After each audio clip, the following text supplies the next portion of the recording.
Get out.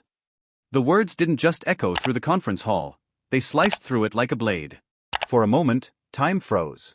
Chairs stopped creaking, pens stopped moving, and the low hum of side conversations died instantly. Dozens of heads turned toward the voice. Phones were up in seconds, recording. Everyone in the room knew something was happening, something big, but no one could quite believe it was unfolding right in front of them. This was supposed to be a smooth, carefully staged Democratic strategy summit. The room was filled with the kind of people who don't normally see drama up close. Top donors in tailored suits, media with their polite smiles, party insiders shaking hands and trading soft promises. Everything about the day had been planned to project unity. But under those polished smiles, real disagreements were simmering. The air already felt tight, like a balloon stretched too far. At the center of it all stood two women who couldn't be more different, yet both carried enormous weight in the party. Stacey Abrams, the face of voting rights in America, a woman who had built her career on flipping states and defending democracy. She was the respected general, the veteran with battle scars to prove it. Across from her sat Jasmine Crockett, a young congresswoman from Texas, new to the national stage but already known for her sharp tongue and refusal to play by the old rules. One represented the legacy of the party. The other, the restless push for its future.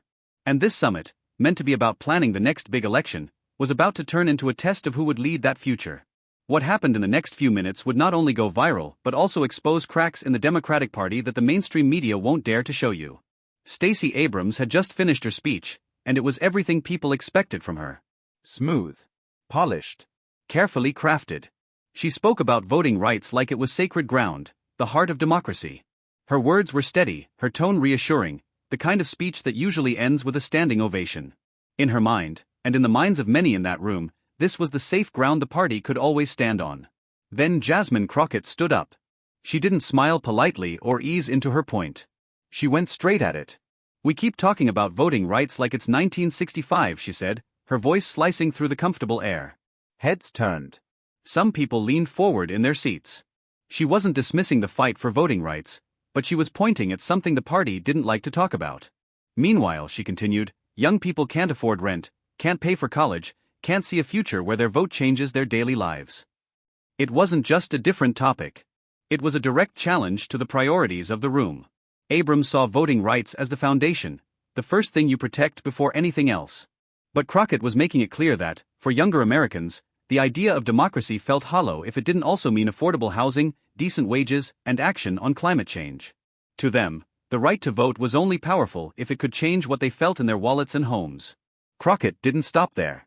She said some leaders were more focused on protecting their brand as defenders of democracy than on delivering real results.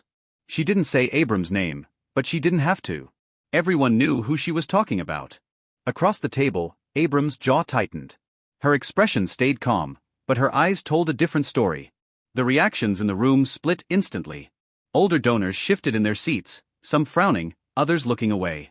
Younger staffers nodded ever so slightly, like someone had finally put their frustration into words. Reporters' fingers flew across keyboards.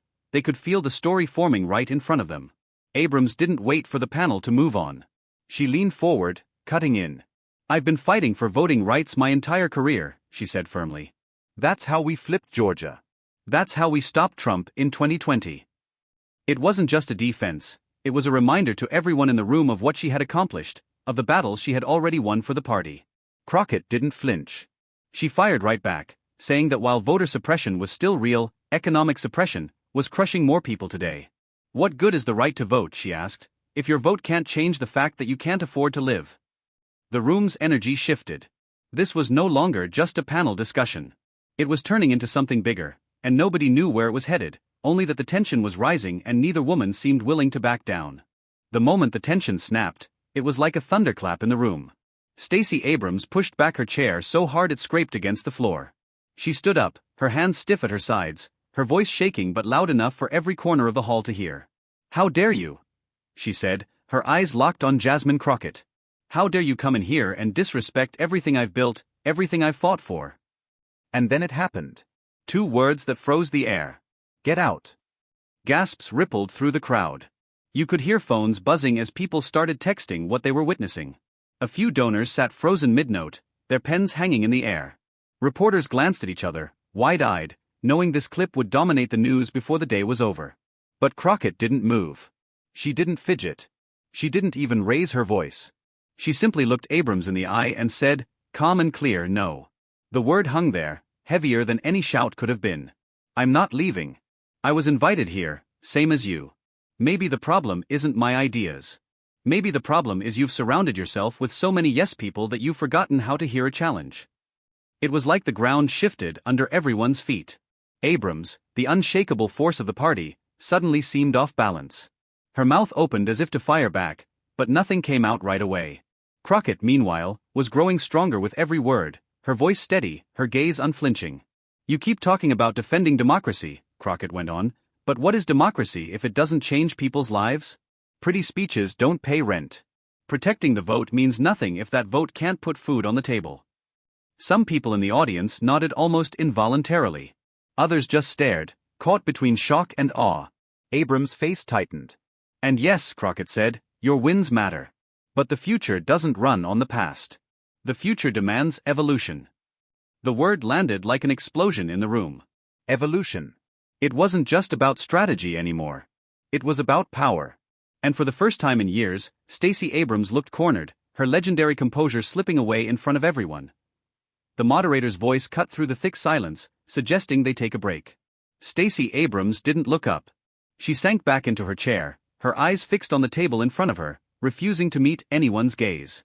Across the room, James Carville slowly began to clap, not the loud rally-style applause politicians dream of, but a slow, deliberate acknowledgement that something significant had just happened. A few others joined in, hesitant, unsure whether they were clapping for courage or chaos. Within minutes, the outside world knew. Clips of Abrams' sharp "get out," followed by Crockett's calm, unwavering "no," exploded online. It was being shared on Twitter, Instagram, TikTok, millions of views piling up in real time. Headlines split instantly, some framed it as Crockett's disrespect, others as Crockett's courage. The debate was already raging before Abrams even left the building. Party leaders tried to contain the fire. Nancy Pelosi released a careful statement about the importance of respectful dialogue, sidestepping any direct criticism. Alexandria Ocasio-Cortez didn't hold back, tweeting that Crockett showed exactly what accountability looks like. Meanwhile, the donor class was having private conversations. Some who had written massive checks to Abrams' causes were suddenly wondering if she was still the right face for the fight ahead. The numbers told their own story. Early polls showed older Democrats leaning toward Abrams, calling Crockett out of line. But among voters under 35, the verdict was overwhelming. Crockett had destroyed Abrams in that room. Words like brave, real, and fearless flooded comment sections.